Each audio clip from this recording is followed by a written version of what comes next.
Hello, all you YouTubers out there. Excuse the video quality. I'm only doing it on a cheap network. Meets my needs, but I'll get something better later. Anyway, this is my 4-month review of the iPod Touch 4th generation. There's been such significant improvements in the 4.2 firmware that I recently got installed. But I do have some criticisms of it. It's a nice device, but does have some limitations.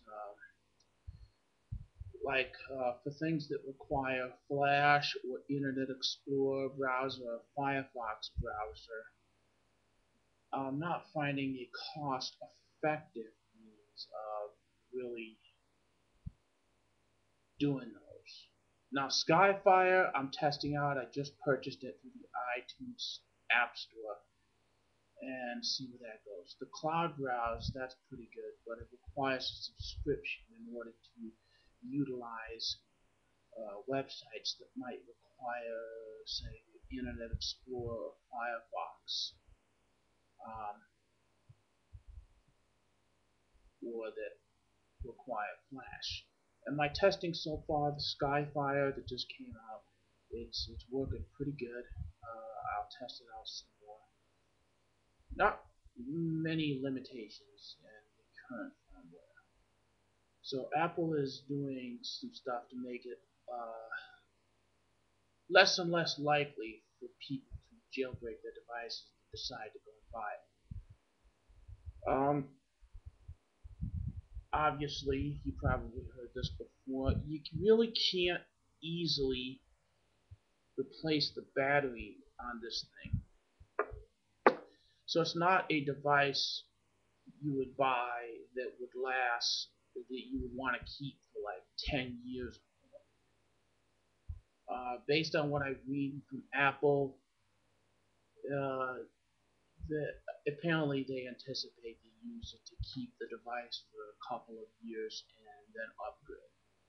So it's good if it lasts 2 to 3 years. For the heavy user, it might last less than that. According to the Apple website, after 400 full discharges and recharges, if you only let it drain to like 50% and recharge, that doesn't count. After 400 of those, it'll only be able to hold 80% power, and then after that, you get the picture, of slowly degrade. Now, this is my old T-Mobile Dash. I want to get an iPhone capable device, which will be an Android, that has the ability to change the battery. I have this powered off, but you notice here you can remove the battery and you can put the battery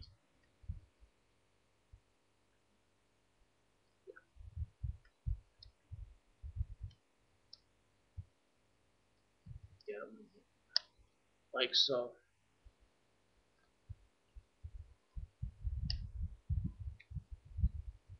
I'm not used to doing that on camera.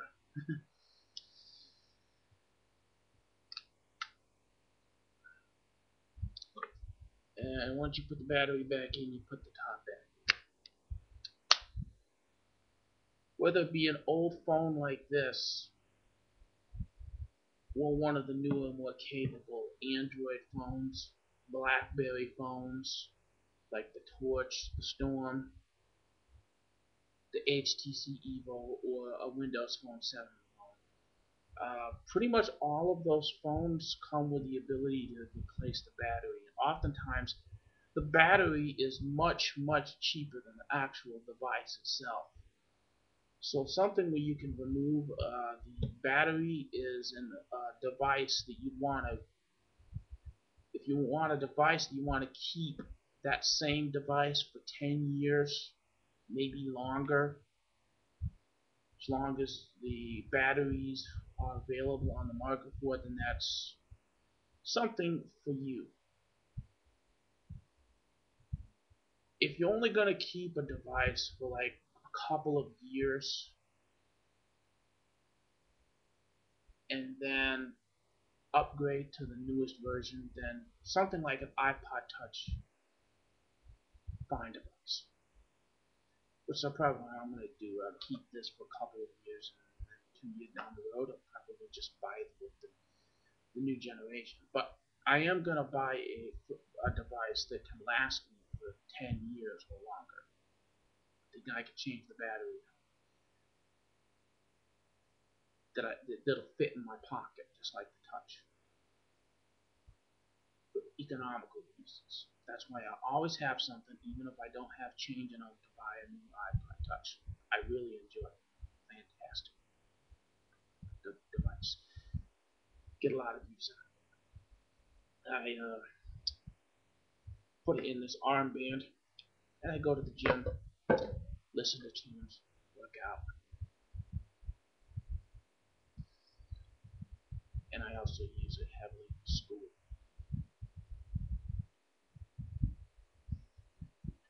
So, okay, what else?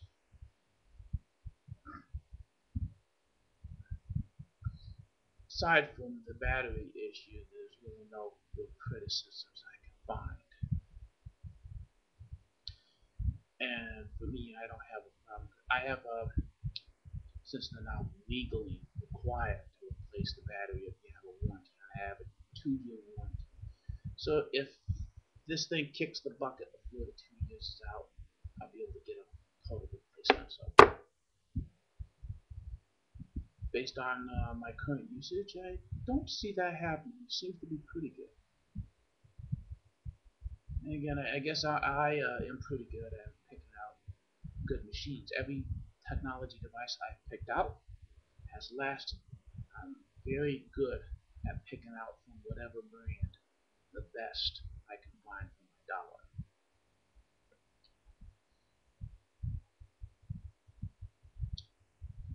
So let me know any comments or anything like that. Oh, another thing that I like that Apple has added, rentals from iTunes. That's kind of neat, So, be the same as it's not anything new. The other software places, Rhapsody, have done stuff like that. It's just a nice feature. I'm glad they added that. That's why I get to rent it and I watch it before I decide if I actually want to buy it and make it a permanent part of my library. Anyway, till next time.